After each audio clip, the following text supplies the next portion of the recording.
अस्सलामुअलैकुम दोस्तों, कैसे हैं आप सब। मैं आप सबको यूट्यूब चैनल इंग्लिश लिटरेचर पे वेलकम कहती हूँ।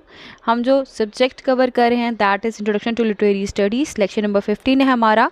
टॉपिक हमारा लेक्सिकल थैमेटिक डायमेंशन, जिनमें से हम लोगों ने आज एपिग्राम के बारे में बात करनी है। प्रीवियसली ऑलरेडी हम लोगों ने बात कर ली लुकिंग एट वर्ड्स के बारे में, सिमिली एंड मेटाफर को भी डिस्कस कर लिया, conceit, personification, symbols, image and imagery, paradox, oxymoron, ambiguity, illusion, apostrophe, anaphora, metonymy and synecdoche, ये सब हम डिस्कस कर चुके हैं। आज हम बात करेंगे एपिग्राम के बारे में कि एपिग्राम क्या होता है। बेसिकली बाकी की तरह ये भी एक लिटरेरी डिवाइस है, एक फिगर ऑफ स्पीच है। इसमें होता क्या है, ब्रेविटी, शॉर्टनेस, एक छोटी सी स्टेटमेंट होती है जो कि अपने अंदर एक मेमोरेबल और एक इंटरेस्टिंग मैसेज कंटेन करती है। ठीक है, एक ब्रीफ, एक इंटरेस्टिंग, एक मेमोरेबल और सम टाइम क्या होता है, एक सरप्राइजिंग या सिट्रिकल स्टेटमेंट होती है। ठीक है, या हम ये भी कह सकते हैं कि एक ऐसी स्टेटमेंट होती है, एक ऐसी सेइंग होती है जो कि अपने अंदर एक मीनिंगफुल आइडिया कैरी करती है और उसको एक फ़नी वे में, एक क्लेवर वे में कन्वे करती है। ये भी हम कह सकते हैं। फ़नी किस तरह से कि सम टाइम इसके अंदर ह्यूमरस का एलिमेंट भी इंक्लूड होता है। एनी हाउ, एपिग्राम स्क्रीन पे देखें is a brief and witty saying or poem that often expresses a clever or paradoxical thought. It is a type of figure of speech that is used to convey a message in a concise and memorable way. कि इसके अंदर एक ऐसा message होता है जो कि shortest वे में और मेमोरेबल वे में कन्वे किया जाता है। Epigrams are often used in literature and poetry, but they can also be found in everyday speech and conversation.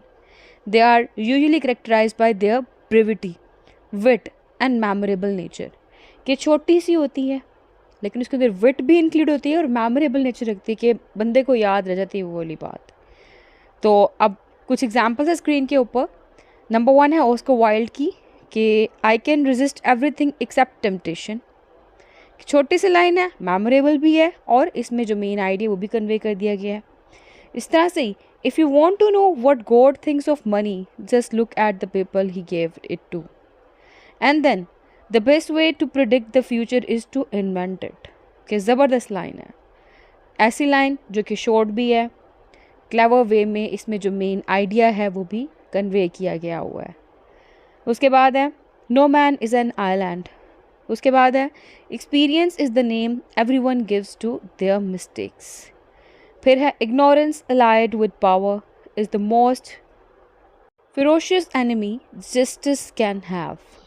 ये कुछ एग्जाम्पल्स थी और इन स्टेटमेंट्स में हम देख सकते हैं कि ऑथर ने क्या किया है कि कंसाइज वे में, एक बहुत ही कंसाइज वे में एक डीप मैसेज दिया हुआ है। और क्या है, जो स्टेटमेंट्स हैं ये सारी की सारी मेमोरेबल भी हैं और कंसाइज भी हैं, विट भी कंटेन करती हैं। तो यही एपिग्राफ है, एपिग्राम कि जिनमें ब्रीफ सेइंग थी और क्या था, कॉम्प्लेक्स आइडियाज़ थे, एंटीथेटिकल आइडियाज़ थे जो कि आपकी अटेंशन भी अरेस्ट कर रहे थे, आपकी अटेंशन भी गेन कर रहे थे, सरप्राइजिंग स्टेटमेंट्स भी थी।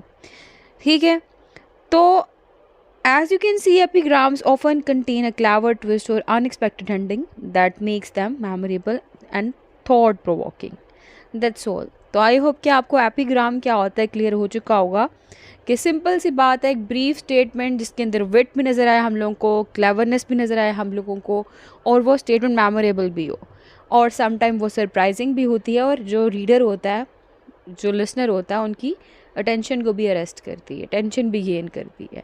ठीक है, जैसे कि the child is the father of man, ये भी एक एग्जाम्पल है एपिग्राम की ही।